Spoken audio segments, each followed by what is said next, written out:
and welcome to Microfile and a selection from our recent Micro Live series. Tonight we look at using electricity to send messages, an idea that was developed in the 1830s with the invention of the telegraph, which literally revolutionised communications across those vast plains of the Wild West. Pushing down on this key here lets electricity flow down these wires. And then it pulls down this tapper at the other end. So, Fred can tap out a message using Morse code, and I can pick it up miles away. Well, the telegraph principle is very simple, and you might think that nowadays it's totally obsolete. But it is still in use, just as Mac found out when he went to the dogs.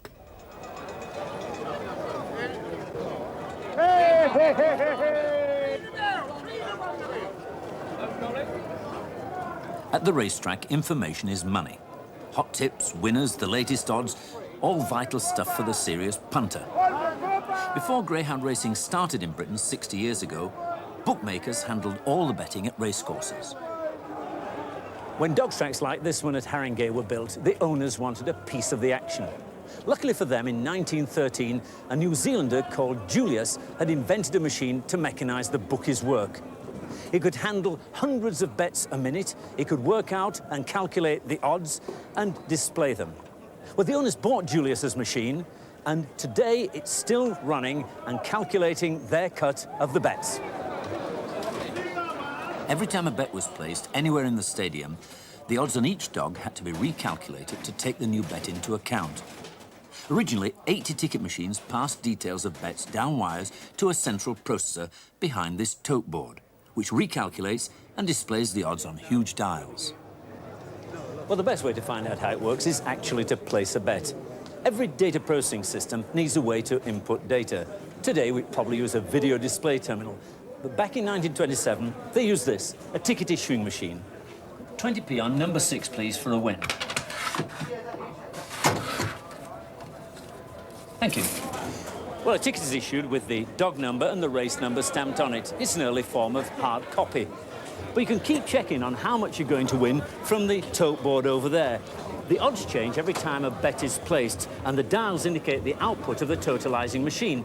It's an equivalent of today's screen or data display.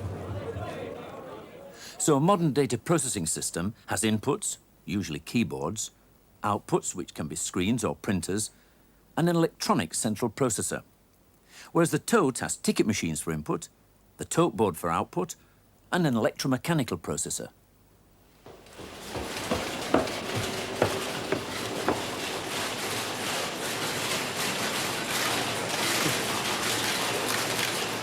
Well, we're standing inside a gigantic adding machine.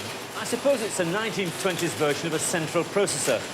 And every click you can hear is a piece of data being input. In this case, it's somebody down there in the stadium below placing a bet. These rotors are scanning the wires coming from the ticket machines, looking for the electrical pulse, which means a bet has been placed. Well, any pulse detected for a win bet are part of these accumulators, which add up and display the total bets for each of the 6 dogs. My 20p bet on dog number 6 sent a pulse to this number 6 accumulator, where a solenoid releases a cog, adding 1 to the total bet on dog 6. To get the odds for my dog, the machine has to divide the total amount of money bet on the race by the amount bet on my dog. This has to be recalculated every time there's a fresh bet. But this has to be done for all 6 dogs. Quite a tall order. Well, the answer was this amazing odds machine. The slope of these dials indicate the odds on each of the dogs. And the way it works is this. The pointers are on sliding pivots connected to the accumulators. One slider moves up as the race total increases, the other moves out with the dog total, altering the angle of the pointer. The angle of the pointer gives the odds. Well, this point hasn't moved out very far, which means people don't favour that dog. If you're betting it did win, you'd win quite a good return. But there's one down there that's moved a long way out, that's the favourite. If you bet on that, you wouldn't get a good return at all. Now, the angle of these pointers is linked to these dials up here, which show the actual odds for each of the individual dogs. The dials are then linked electrically to motors which drive the pointers on the tote board outside. The difference between this giant calculator and a modern computer is that modern computers have a program stored in memory, and this can be changed to do different tasks. The tote has no memory. Its mechanics are designed to do just one thing: calculate odds. And once each race is complete, the mechanics have to be reset manually. Sadly, the expense of employing the 130 people needed to run an electromechanical system means that most tracks are now computerized. Well, this machine is one of the last of its kind, and it performs its task today just as well as it did 60 years ago. But modern computers can handle more dogs, they can handle a wider variety of bets, and of course they're much, much cheaper to maintain. So I suppose, like many other good things, its active days are numbered. This tote is not going to be a working machine for much longer, but it won't be scrapped. Donald Swade is the curator of computing at the Science Museum. Why is the Science Museum interested in the tote? Well, the Julius tote system is the earliest example of an online, real-time data processing and computing system that we've managed to identify. The earliest example of this dates from 1919 and is located, in fact, in Australia. The system here at Haringey dates from 1928 and is the first example of its kind in this country. One of the biggest difficulties we have at the Science Museum in explaining to people how electronic devices or computers work is that often what is of interest or of significance is often hidden or abstract. The beauty of this system is that it's entirely electromechanical, and what a device does is very often evident directly from what it looks like. Well, when you've got this at the Science Museum, what are you going to do with it? Are you going to make it work? An earlier system dating from 1933 was taken out of service at Wembley recently. We acquired portions of this for the computing collection at the Science Museum, and we hope to reassemble this as a working demonstration in the new gallery that's presently being planned. This system here at Haringey, when it's eventually taken out of commission, will not be run again. It'll be reserved for posterity, as it were, in a mathematics collection at the Science Museum.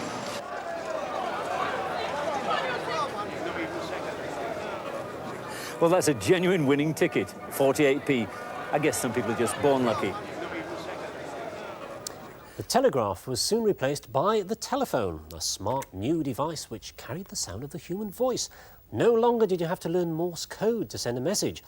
But paradoxically, the telephone network is still used for sending coded messages, although nowadays it is between computers equipped with these devices, modems. 18 months ago, the Department of Trade and Industry announced its scheme to pay for modems in schools. The scheme was designed mainly for secondary schools, but now even primary schools are learning to go online. Alan, what do your children use the modem for? Well, we're a part of a pilot project for TTNS, which is a network, Times network for schools. They use the modem to attach their own school computers from the classroom to the telephone wires to the network. And who do they communicate with? There's a range of primary schools all over the country, and in fact there are primary schools all over the world that they can communicate with, but we haven't actually made any contact with anybody, but I know other schools have. What sort of messages do they send back and forth to each other? Well, the sort of messages that we've been most successful is when we're doing a project on a particular area.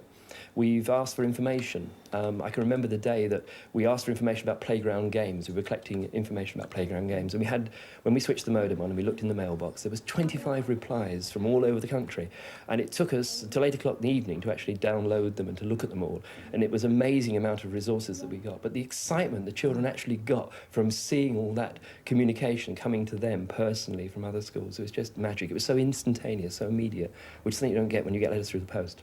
So apart from familiarising themselves with this equipment, I gather you think the children had something else to learn as well? I do. I think that it's important that they use computers in their everyday lives. I think it's also important they realise how computers are used in the real world outside. I think it's not enough for us to be insulated in the classroom and say, there's computers, there's all the other facilities that we use. I want them to realise that they can use computers as the business world uses computers. They can use them for communication. They can pick pictures off satellites. They can pick information from other schools from all parts of the world. These tools are here now for them to use, and I think they should be exposed to them to learn about them.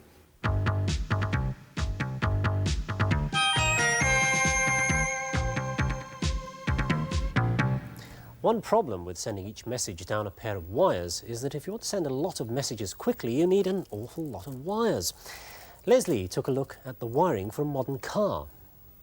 Well, in one sense, any car that's on the road today is already well out of date. It may be the latest thing off the production line, but already the manufacturers will be thinking ahead. And one problem they're already working on is how to cut down on the massive amount of wiring in modern cars. I mean, this is the wiring loom for the Rover Sterling. Now, these looms are expensive to make, they're difficult to fit, and soon they could literally, well, run out of room inside the body. The most likely solution will be to throw away wiring looms like these altogether and approach the problem in a totally different way. Austin Rover and others believe that the answer is in so-called multiplex wiring. What we have here on this demonstration is the Scorpion microcontroller. It's a simple computer particularly suited for control. And attached to it, via these so-called smart chips, such as these here, are various input and output devices, such as door switches, headlights and indicators, a control panel here, and dashboard warning lights. Now, the clever bit is that all those devices are attached via a single cable, which replaces that enormous wiring loom. Despite that, you can control each device independently. For example, here I can switch on the side lights, cancel those, headlights there, and cancel, and I can switch on the right indicator and indeed the left one. There it is. Now, that's all done using a single cable, and the same cable can carry information from the car doors, for example, whether they're open or closed, and display that on the dashboard console. The system is so flexible that without any further wiring, you can tell if a bulb has failed. I'll just unscrew this, and there, it alerts you straight away. Now, the trick used to send all that information down the same line is called multiplexing. Each device on the wire has a unique address, which here we're representing by these black and red blobs. Now, this device here might operate, say, the wipers, this one the brake lights, the indicators here perhaps, and this one the headlights. Now, those devices are normally sleeping. They're only woken up when they get the correct calling address. Right, here goes the address, and you'll notice that here the addresses don't match. Nor here, but here they do. So we've alerted this device, and once it's been woken up, all the data which follows will flow into this device, and that data can change the outputs. For example, the headlights might come on. All the other devices remain unchanged. That is, until they're woken up by their own specific addresses. And that's multiplexing. Well, let's have a look at a bit of the code we use to drive that Scorpion demonstration. The language itself is fairly simple. If you look at this key command here, it says net 70. Now, net is the command to talk to the network, and 70 is the address of one of the stations. Well, you can see here it says it's the right cluster, the right lights cluster. So, net 70 means wake up number 70 and take in the following. And the following is this number here, N. That number will turn on one of the lights. Well, with a controller in charge, all of those various devices could be monitored and used for, say, diagnosis or fault prevention. You could attach a printer to the same wire and pass all the accumulated data out for printing. So, as you see, it's not just a matter of switching lots of devices on and off. Using this single cable, we can control complex devices like printers, speech synthesizers, and video displays. Car manufacturers and others see multiplexing as a way of both reducing costs and increasing reliability. And we understand it won't be too long before we see it on ordinary cars. Well, this technique of parcelling up information as electronic data has many uses. It's even used to help us judge how many of you are watching out there. Fred went out one dark, cold night to seek out the television audience. The chances are that in most of these houses there's a television on, and right now the chances are they're tuned to BBC One.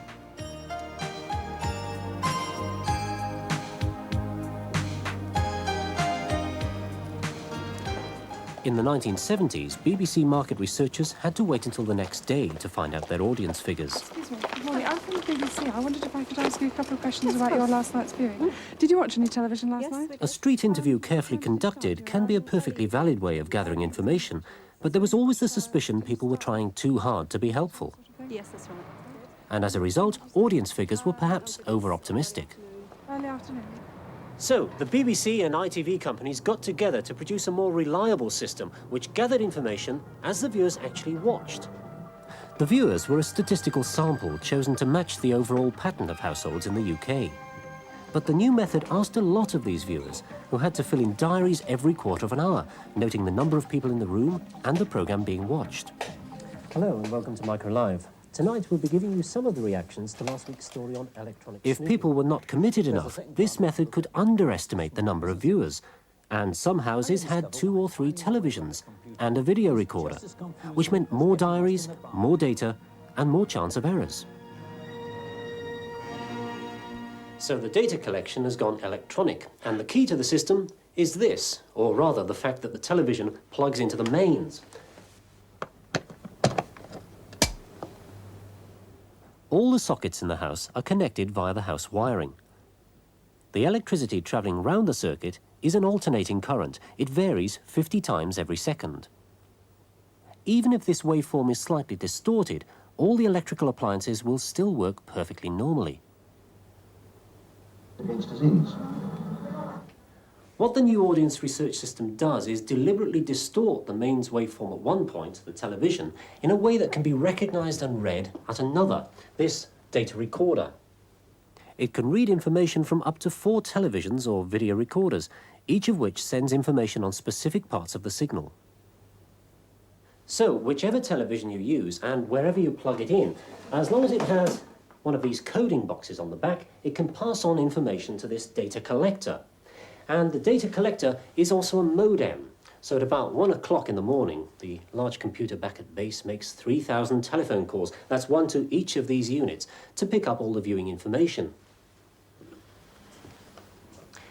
And the information is of 2 kinds. The time of day and the channel selected, that's logged automatically whenever the television is on. But the people watching information has to be provided by the people watching. They use this gadget. When the television is first switched on, this display flashes to remind you to key in details of the people in the room. This simpler system is also the most reliable yet. It's now being used by TV companies in Europe and the US, and it was designed by a British company, Audits of Great Britain. AGB's headquarters are in West London, and every night the dedicated mini-computer phones out to the survey houses on 20 lines. The whole process, with redials if lines are busy, can take up to 3 hours. The following morning, a limited analysis is available to those advertisers who are prepared to pay for it.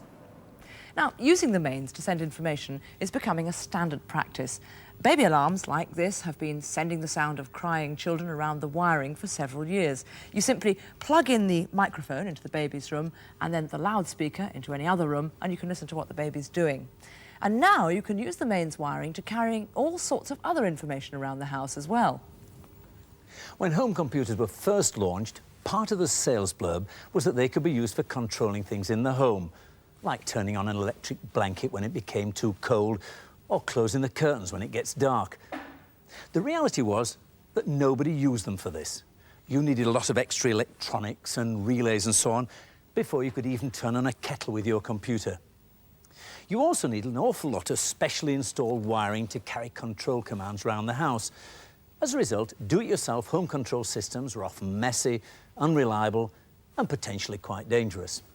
But now, that's all changed with these red boxes. They transmit signals down the mains wiring like the baby alarm, so no special cabling is necessary. So how do they work? Well, what we have here is a control box called a red leader. It has a computer processor with some memory, and to make it work, you have to connect it to your home computer. Effectively, you're using your micro as a terminal to the control computer.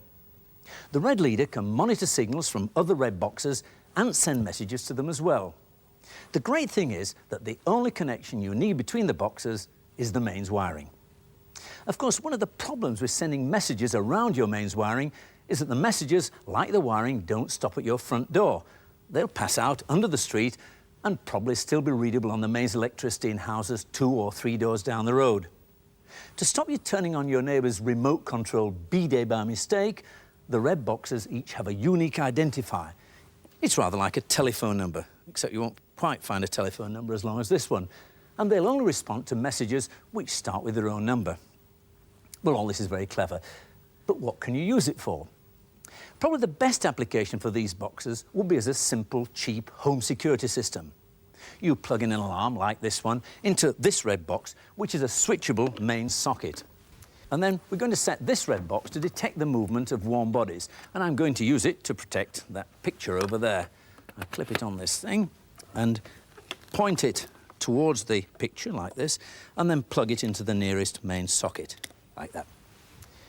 Then I've got to write a line of software for this computer which says, if sensor sees burglar, then switch on alarm. And you've got a burglar alarm.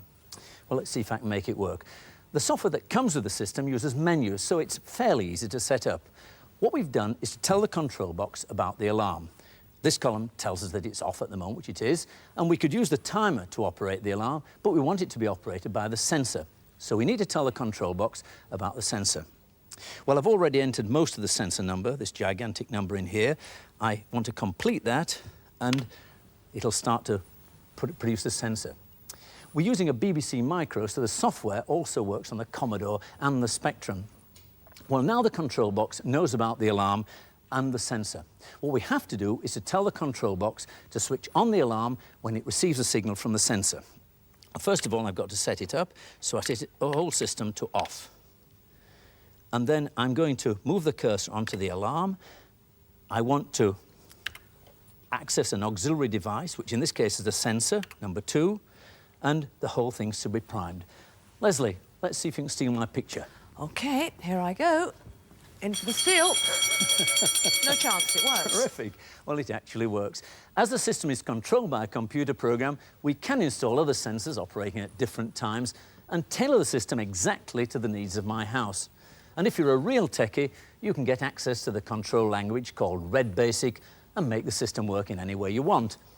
After you set the system up, you can disconnect your micro and leave the red boxes to run independently. But to reset them, you'd need to reconnect your micro again. Well, it's also possible to use the mains for sending data between 2 microcomputers without any extra wiring. The output from this micro is connected to the mains by this red box. There's the output from the micro, and there's the mains lead. And over there, Leslie's micro is also plugged in, and I can send her this message. Just for a bit of fun, we can plug in this baby alarm into the mains and listen to the data being transmitted to Leslie's micro. Well, there's Leslie's screen, and here comes the message. Yeah, I heard it. I read it. 12 red boxes today. Thanks, Mac. Romance. Thank you, Leslie. Well, of course, its use is limited. Each micro needs the appropriate software. Only one person can send information at once, and it's fairly slow.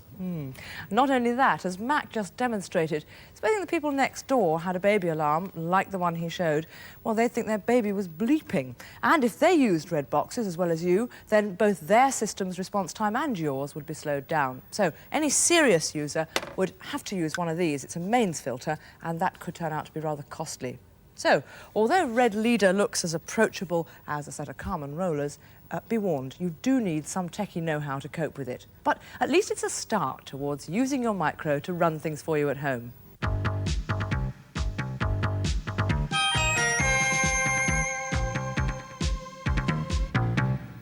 That's it for this week. Remember that notes are available to go with the whole series, and they're obtainable from Broadcasting Support Services, BSS, PO Box 7, London, W3 6XJ.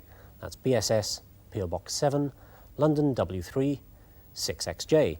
And please send a large stamped addressed envelope and a cheque or postal order for 75p. Until next week then. Bye-bye. Goodbye.